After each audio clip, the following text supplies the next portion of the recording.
어떤 사람이 가로등 밑에서 뭔가를 막 찾고 있었어요. 지나던 행인이 이 모습을 보고 이렇게 물어요. 뭘 찾으세요? 제가 열쇠를 잊어버렸습니다. 이 행인이 참 친절했던 행인이었던가 봐요. 함께 찾아주기 시작했어요. 가로등 밑을 찾다가 그 옆에 풀섭을 찾다가 한 1시간 남짓 찾았는데 열쇠가 계속 보이지 않는 거예요. 그래서 이 행인이 그에게 묻습니다. 아니 정말 여기서 잃어버린 거 맞아요? 그랬더니 열쇠를 잃어버린 사람이 이렇게 이야기해요. 아니요, 사실은 저 캄캄한 데서 잃어버렸습니다. 어이가 없죠? 아니 왜 근데 여기서 열쇠를 찾죠? 그가 이렇게 대답해요. 여기가 환하기 때문에요. 제가 이 이야기를 그냥 듣다가 좀 헛웃음이 나왔어요. 아니 뭐 이런 인간이 다 있나. 여러분 근데 우리도 엉뚱한 데서 답을 찾을 때가 있죠. 답이 있는 곳이 아니라 엉뚱한 곳에서 답을 찾아 헤맬 때가 더러 있습니다. 제가 10몇 년 전에 한 공동체를 맡아서 한참 사역을 하는데 이 공동체가 뭔가 터질 것 같았어요. 그냥 뭔가 터질 것 같았어요. 이 공동체가 폭파된다는 말이 아니라 하나님의 은혜로 뭔가가 일어날 것만 같았어요. 그때 제가 이런 표현을 썼습니다. 이 콜라병을 흔들고 흔들어댔다. 이제 뚜껑을 따는 일만 남았다. 뚜껑을 따주면 하나님의 은혜가 콜라병 위로 치솟아서 무언가 일어날 것 같은 그런 예감이 불현듯 들었습니다. 여러분 제가 콜라병을 땄을까요? 못 땄을까요? 땄을 것 같으세요? 못 땄을 것 같으세요? 찬양도 뜨거워졌고 기도도 뜨거워졌고 우리 공동체 지체들이 말씀도 좋아했고 무언가 일어날 것만 같았어요. 근데 못 땄어요. 저 공동체에 아주 벅차오르는 기대감이 있었는데 결국 그렇게 끝나고 말았습니다. 제가 그때 물었어요. 왜일까? 목회자의 역량 때문이 아닐까? 그런 것 같아요. 제 역량이 한참 부족하니까. 기도가 부족해서일까? 그것도 그런 것 같아요. 정말 우리가 뜨겁게 더 많이 기도했어야 하는데 리더들을 제대로 키우지 못해서일까? 좀 더 역량 있는 리더들을 잘 키웠어야 하는데 그 기대조차도 제 기대가 아니었던가 그런 생각도 했었어요. 근데요, 답은 나중에 찾았어요. 제 생각이 닿는 범위에서 생각하다가 아마 이러겠지 그래 생각한 것들은 여럿 있었지만 답은 정말 후에 찾았어요. 제가 잃어버린 데를 알고 나니까 공동체 지체들이 잃어버린 걸 알겠더라고요. 답이 무엇인지 나중에 찾았어요. 여러분 오늘 신명기 말씀 4장 6절부터 8절까지를 읽었는데 지금 6절하고 7절 말씀을 다시 한번 읽어볼 테니까 어떤 말이 반복되는지를 한번 찾아보세요. 6절 말씀 같이 읽어보겠습니다. 너희는 지켜 행하라. 이것이 여러 민족 앞에서 너희의 지혜요 너희의 지식이라. 그들이 이 모든 규례를 듣고 이르기를 이 큰 나라 사람은 과연 지혜와 지식이 있는 백성이로다 하리라. 아멘. 7절 말씀이에요. 우리 하나님 여호와께서 우리가 그에게 기도할 때마다 우리에게 가까이 하심과 같이 그 신이 가까이 함을 얻은 큰 나라가 어디 있느냐. 여러분 8절 말씀은 읽지 않았는데 8절에서도 동일하게 반복되는 어구가 있어요. 이게 뭐냐면 큰 나라예요. 아니 이집트도 아니고 아수르도 아니고 바벨론도 아니고 페르시아도 아니고 그렇다고 로마도 아니고 고대 지중해 연안을 제패했던 그런 나라들이 아니에요. 근데 이스라엘을 모세는 큰 나라라고 하고 있어요. 여러분 게다가 이 말씀은 신명기예요. 아직 가나안 땅에 들어가기 전이에요. 나라를 갖췄나요? 안 갖췄나요? 나라도 갖추지 않은 백성이에요. 이들은 아라비아 광야를 떠돌던 일종의 텐트족이에요. 유랑민들이에요. 아니 근데 이 비전은 뭐지? 모세가 이렇게 이야기해요. 열방이 이 이스라엘에 대해서 이렇게 이야기한 거래요. 이 큰 나라 백성은 지혜와 지식을 가진 백성이구나. 이스라엘 백성들도 이렇게 이야기할 거래요. 우리같이 하나님을 가까이 하는 큰 나라가 어디 있는가? 여러분, 물론 영토의 크기, 백성의 수, 군사력 이런 거를 가지고 하나님의 백성들을 큰 나라냐 작은 나라냐 이렇게 구별하기는 좀 어려워요. 그러나 이스라엘 백성들은 큰 나라에 대한 비전을 품고 있었어요. 근데 우리 하나님께서 모세를 통해서 일러주신 조건 한 가지가 있어요. 여러분, 그게 뭐냐면 같이 읽어보겠습니다. 같이 읽을게요. 시작. 너희는 지켜 행하라. 우리 하나님께서 모세를 통해서 이스라엘 백성들에게 주신 그 율법을, 그 규례를 지켜 행하라. 지켜 준행하라. 그러면 열방이 우리 하나님의 지혜를 이스라엘 백성들을 통해서 알게 될 것이다. 이스라엘 백성들도 우리 하나님과 이렇게 가까이 하는 큰 나라가 어디 있는가? 이렇게 탄성을 지르게 될 것이다. 여러분, 제가 콜라병 뚜껑을 따지 못한 이유를 찾았어요. 전하는 자나 듣는 자나 말씀을 좋아했고 말씀에 대한 기대감이 있었는데, 그리고 그 즈음에 말씀이 흥한 곳에 삶이 흥하는구나, 말씀이 흥한 곳에 공동체가 흥하는구나, 이런 깨달음이 있었는데 부글부글 끓기는 했는데 다이너마이트처럼 퍽 하니 폭파하지는 않았어요. 여러분, 저는 그 이유를 후에 찾았어요. 아주 후에.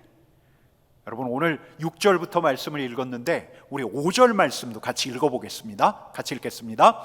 내가 나의 하나님 여호와께서 명령하신 대로 규례와 법도를 너희에게 가르쳤나니 이는 너희가 들어가서 기업으로 차지할 땅에서 그대로 행하게 하려 함인즉, 그 다음 이어지는 말씀이 같이 읽겠습니다. 너희는 지켜 행하라. 여러분, 다른 데 답이 있지 않았어요. 설교자로 치자면 말씀에 대한 깊은 묵상이 필요하고 새로운 통찰이 필요하고 또 정확하고 구체적으로 전달하는 게 필요해요. 회중으로 치자면 말씀에 대한 갈망이 필요하고 새로운 깨달음도 필요하고 감독과 감격이 필요해요.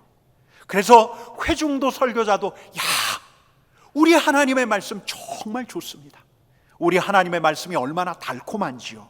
여러분, 이렇게 고백하는 것도 중요하지만 하나님의 말씀이 예배당을 넘어서 집으로 흘러가지 않는다면, 하나님의 말씀이 달구벌대로를 달려 신천을 뚫고 그리고 시지와 경산에까지 이르지 않는다면, 하나님의 말씀을 삶으로 끌어가지 않는다면, 말씀이 움직일 수 있는 장을 잃어버린다면 하나님의 말씀은 터지지 않아요.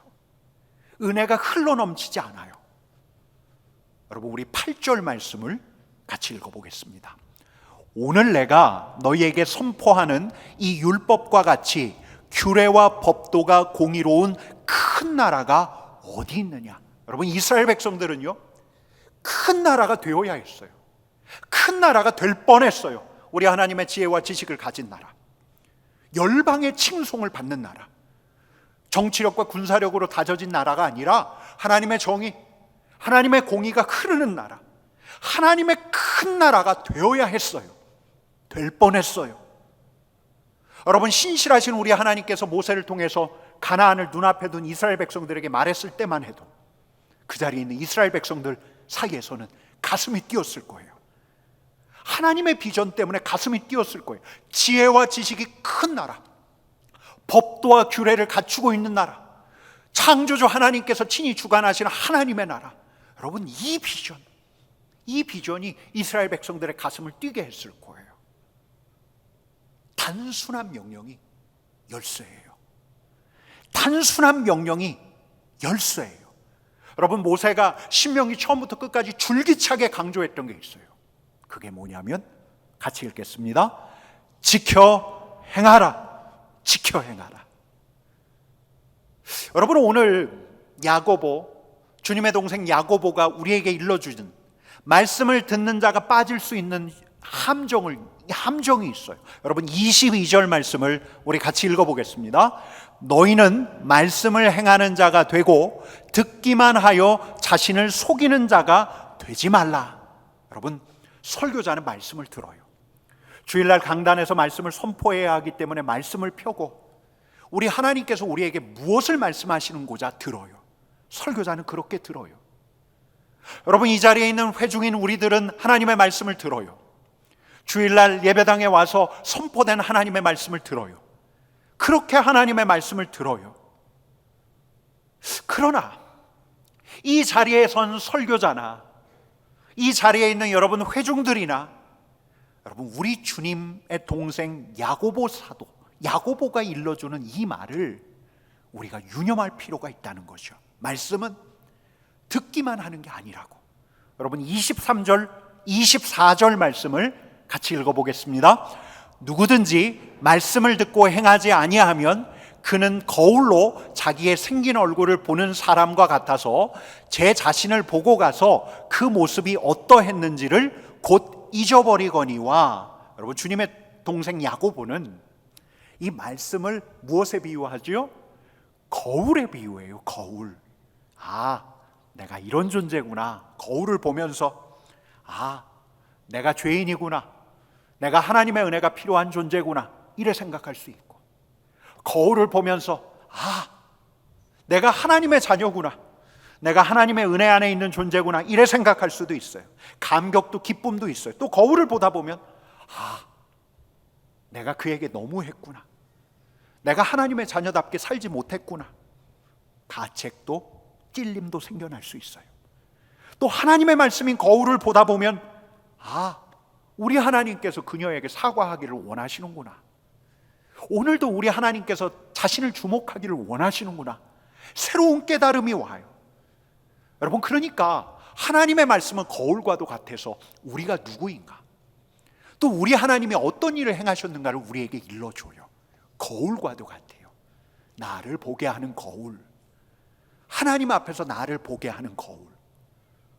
근데 주님의 동생 야고보는 이렇게 이야기해요. 거울을 보지만 거울을 보고 나서 잊어버린다고요. 여러분 제가 아침에 나오면서 거울을 보면서 속으로 이런 말을 해요. 주름살이 좀 늘었다. 주름살이 느는 건 연륜이 느는 것 같아서 좀 뿌듯해요. 그러다가 주름살 위에 있는 점점 비어져 가는 머리를 봐요. 이 머리 훤해지다가 1년이 지나면 이제는 정말 극단의 처방을 써야 되는 게 아닌가 하는 염려를 하기도 해요. 근데 거울 앞을 지나는 순간 잊어버려요. 그리고 일상으로 나오면 그냥 대수롭지 않게 여겨요. 저 괜찮아요 아직. 여러분 근데 말씀이 우리 자신을 들여다보는 거울 역할을 하지만 거울 역할만을 해서는 안 된다는 거예요. 그게 25절 말씀이에요. 우리 같이 읽어보겠습니다. 자유롭게 하는 온전한 율법을 들여다보고 있는 자는 듣고 잊어버리는 자가 아니요 실천하는 자니 이 사람은 그 행하는 일에 복을 받으리라. 하나님의 말씀을 자유롭게 하는 온전한 율법이라고 해요. 온전한 말씀, 우리를 자유롭게 하는 온전한 말씀, 이게 하나님의 말씀이래요. 근데 이 고백을 누가 할 수 있냐면 듣고 잊어버리는 자가 아니라 듣고 실천하는 자가 할 수 있대요. 여러분 말씀에 순종하지 않으면 말씀의 진가를 알 수가 없어요. 여러분 교훈으로만 따지자면 서점의 가판에 있는 그 베스트셀러들, 감동으로만 따지자면 우리의 마음을 울컥하게 하는 드라마, 영화가 얼마나 많은지, 깨달음으로 따지자면 이 험악하기 짝이 없는 시절을 어떻게 돌파해야 하는지를 일러주는 유튜브 강의들, 여러분 우리의 눈, 우리의 손이 먼저 거기에 가요. 말씀보다 강의, 말씀보다 드라마.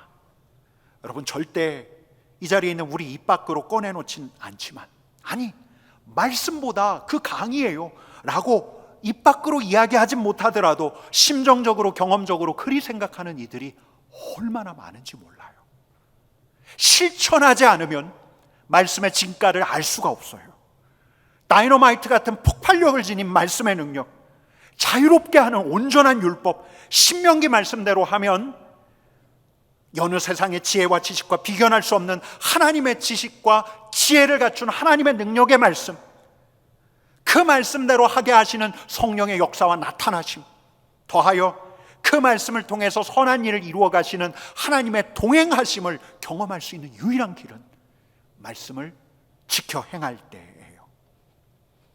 여러분, 오늘 야고보서 마지막 부분이 이렇게 끝나요. 같이 읽어보겠습니다. 그 행하는 일에 복을 받으리라.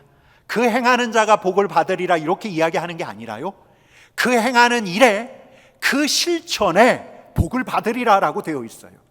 그 실천을 통해서, 그 행함을 통해서 우리 하나님을 경험하게 된다는, 복이 있다는 거예요.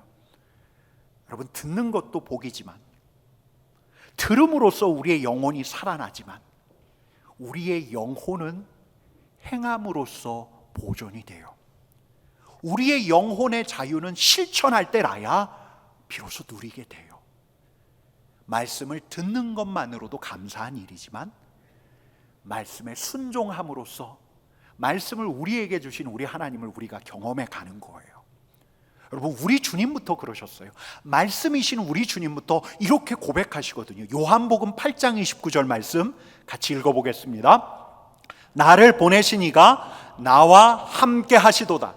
나는 항상 그가 기뻐하는 일을 행함으로 나를 혼자 두지, 나는 항상 그가 기뻐하는 일을 행함으로, 나는 항상 하나님의 뜻을 행함으로, 나는 항상 하나님의 뜻을 숙고할 뿐만 아니라 하나님의 뜻을 이행함으로 우리 아버지께서 나와 함께 계심을 내가 고백하지 않을 수 없다, 이런 거죠. 우리 하나님께서 나를 혼자 두시지 않는다. 여러분, 하나님의 놀라운 사역들, 하나님 나라의 놀라운 예수 그리스도의 사역들은 이렇게 이루어진 거예요. 그분의 뜻을 행함으로, 아버지의 뜻을 행함으로. 여러분, 어째 우리 주님만 그러셨겠어요? 12제자도 그러했죠. 역사상 유력한 신앙의 선배들도 그랬죠. 이 자리에 있는 우리 신앙의 선배들 또한 그랬잖아요. 데이비드 로스, 우리말 이름이 오대원 선교사예요. 여러분, 예수전도단이라고 들어보셨죠? 예수전도단이라는 선교단체가 있는데, 이 예수전도단을 설립한 분이 이 오대원 선교사님이세요. 이분이 1979년에 아주 중대한 귀로에 놓이게 되었어요. 그분을 한 18년 정도 후원한 선교단체가 있었어요. 이 선교단체에서 이분의 사례, 보험, 의료비, 자녀들 교육비까지 책임져 줬어요. 근데 이분은 지금 한국에 와서 대학생 사역, 젊은이 사역을 해요. 젊은이 사역을 더 하려면, 더 하나님의 뜻대로 하기 위해서는 선교단체를 옮겨야 할 필요성이 있었어요. 자기를 후원하는 선교단체를 바꿔야 할 필요성, 그 귀로에 놓인 거예요. 근데 염려가 되는 거죠. 아니, 그러면 내 사례는 누가 책임져 주지? 우리 아이들 교육은 어떻게 하지? 옮겨야 한다는 그 당위는 분명했지만 결정하기가 너무너무 힘들더래요. 근데 이분이 결단한 날을 분명히 기억해요. 순종하기로 한 날을 분명히 기억해요. 왜냐하면 그날 읽었던 학계 말씀 때문이에요. 이분이 어떤 말씀을 읽었냐면 이 말씀을 읽었어요. 제가 읽어드릴게요. 너희는 부디 오늘 아홉째 달 24일로부터 주의 성전 기초를 놓던 날까지 지나온 날들을 마음속으로 곰곰이 돌이켜보아라. 곳간에 씨앗이 아직도 남아있느냐? 이제까지는 포도나무나 무화과나무나 석류나무나 올리브나무에 열매가 맺지 않았으나 오늘부터는 내가 너희에게 복을 내리겠다. 공교롭게도 이 오대원 선교사님이 이 말씀을 본 날이 9월 24일이었어요. 9월 24일 오늘부터는 내가 너에게 복을 내리겠다. 이 말씀이 그에게 온 거예요. 1979년 9월 24일 날 그분이 결단하고 실천하고 순종을 감행해요. 여러분, 그분의 고백이 이래요. 제가 한번 읽어드릴게요. 전적으로 그분께 순종하기로 결정한 그날부터 주님이 얼마나 기름 부어 주시는지, 얼마나 기대 이상으로 공급하시는지, 얼마나 사역에서 풍성한 열매를 맺게 하시는지 더욱 온전히 깨닫게 되었다. 여러분, 굉장히 오늘 말씀 단순하죠. 한번 따라해 볼까요? 지켜 행하라. 지켜 행하라는 거예요. 듣기만 하지 말고 말씀을 듣고 실천하는 자가 되라는 거예요. 지켜 행하라. 여러분, 근데 한 가지 더 짚고 갈 게 있어요. 지켜 행한다는 게 뭘까? 하나님의 말씀을 실천한다는 게 뭘까? 목사님, 그거야 간단하죠. 하나님의 말씀에 사랑하라라는 말이 나오면 사랑하면 되는 거 아니겠습니까? 맞아요. 여러분, 근데 우리 하나님 말씀은 우리가 봐서 알지만 하나님의 말씀은 사랑하라, 뭐 하지 말라, 하라 하지 말라라고 하는 명령만 있는 게 아니에요. 물론 구약의 모세의 율법, 오늘 여러분들과 함께 읽었던 야고보서, 또 예수님의 산상수훈을 보다 보면 우리 주님께서 우리가 어떻게 살아야 하는지, 뭐 해라, 뭐 하지 말라, 이렇게 분명하게 명령해 주는 대목, 어떻게 지키고 어떻게 행해야 하는지 알 수 있는 대목들도 덜어 있지만, 무엇을 해라, 무엇을 하지 말라가 아니라 오히려 우리 하나님께서 하신 일, 우리 예수님께서 하신 일, 우리가 누구인지를 알려주는 대목들이 굉장히 많다는 거죠. 그러니까 하나님의 말씀을 읽어가다 보면, 사도 바울의 서신서를 읽어가다 보면, 복음서를 읽어가다 보면 지켜 행하라라고 하지만 무엇을 지켜 행해야 할지 분명치 않은 대목들이 있다는 거예요. 우리 하나님이 누구시고 우리 예수님이 누구시고 우리가 누구인가를 일러주는 대목들이 참 많다는 거예요. 아니, 이런 말씀은 어떻게 지켜 행하는 거지? 여러분, 오늘 이 말씀 조금만 드릴게요. 이 말씀을 지켜 행한다는 건 그 은혜를 기억하는 거예요. 우리 하나님이 누구시고 예수 그리스도께서 어떤 일을 행하셨는가 곰곰이 생각하는 거예요. 우리 하나님을 묵상하는 거예요.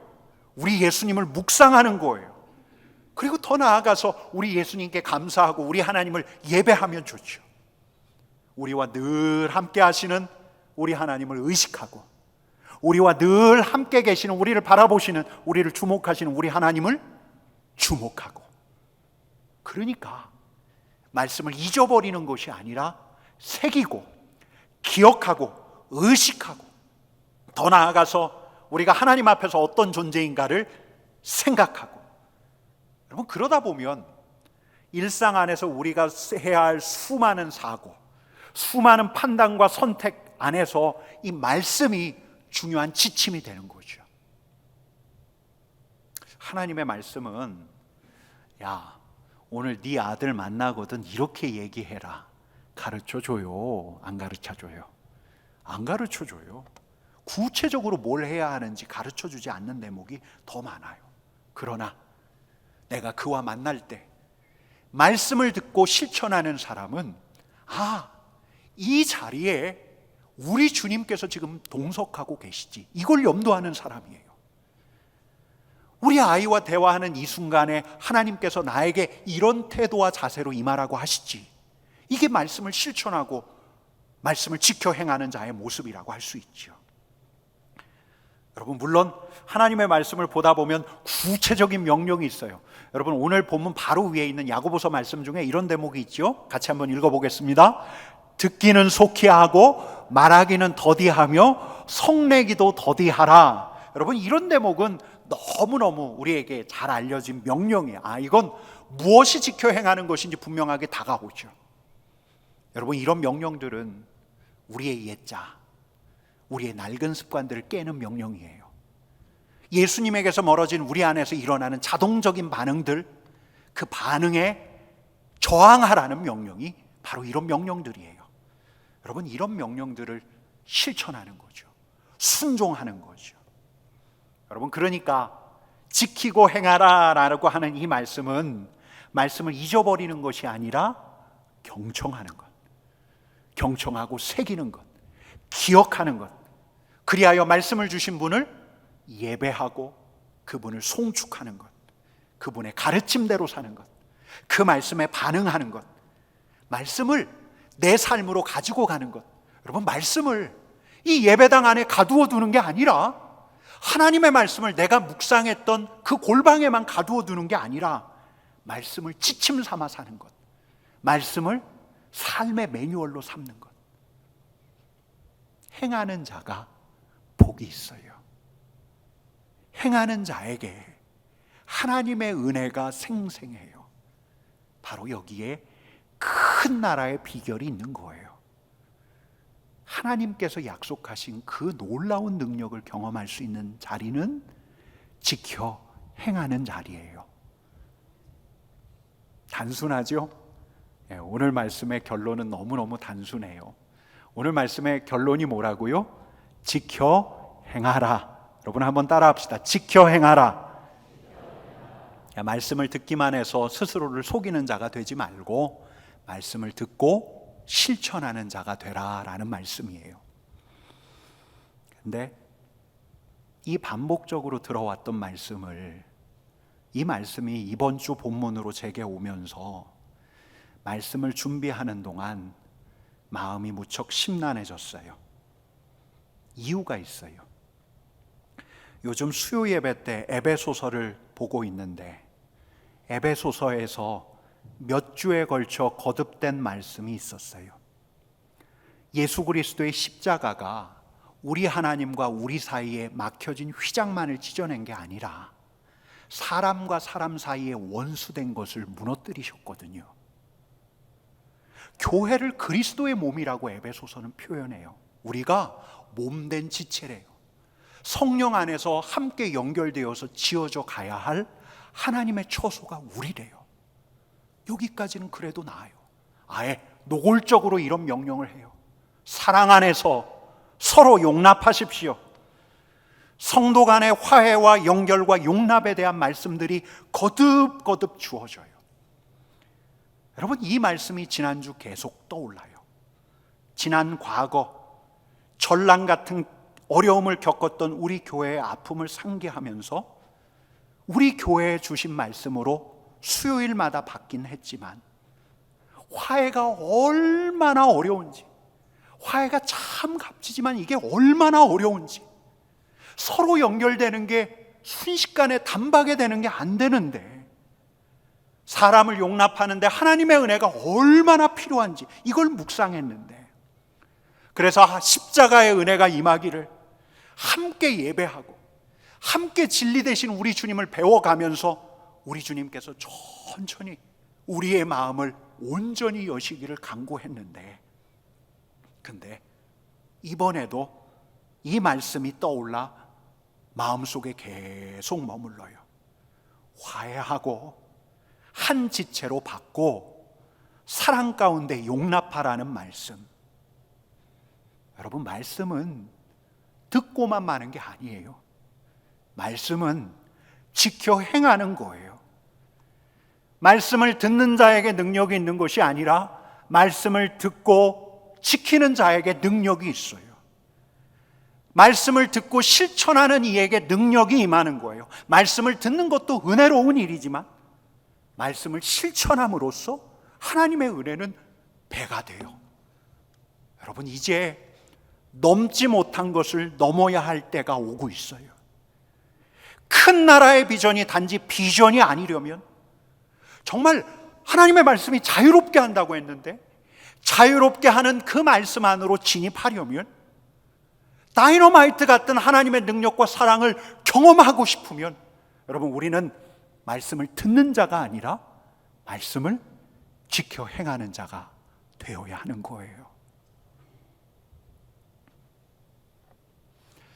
서울에서 교편을 잡고 있다가 충청도로 내려오셔서 이제 안착하신 국어학자 한 분이 계신데, 이분이 이런 말을 해요. 처음에 충청도 와서 이 사투리 때문에 너무너무 당황했대요. 그러니까 이런 거예요. 이제 친구에게 내일 10시에 만나요. 그러면 이분이 이렇게 답변한대요. 알았슈. 이래 답변한대요. 상대가 알았슈 하길래 이제 그 자리에 나가 있는 거죠. 근데 처음에는 아무 생각 없이 앉아 있다가 기다리는데 안 와요. 시간이 지나도 안 와서. 그래서 전화를 해요. 전화를 했더니 그가 이렇게 대답하는 거예요. 아니, 내가 알았다고 했지 언제 간다고 했어요? 알았슈. 이런 그 뜻이래요. 오히려 알았슈 이렇게 답변하는 게 아니라 그런 때는 그리우 이렇게 답변해야 한대요. 여러분, 대구에서 충청도 사투리 쓰기가 되게 민망하네요. 저도 잘 못하는데, 하나님의 말씀에 알았슈 이래 답변하는 게 아니죠. 하나님의 말씀에는 그리우 이래 답변하는 거 아닐까요? 좀 민망하지만 한번 같이 해볼까요? 예, 그리우 이렇게 한번 해볼까요? 예, 한번 따라해 보겠습니다. 그리우. 너무 인상 구기지 마셔요.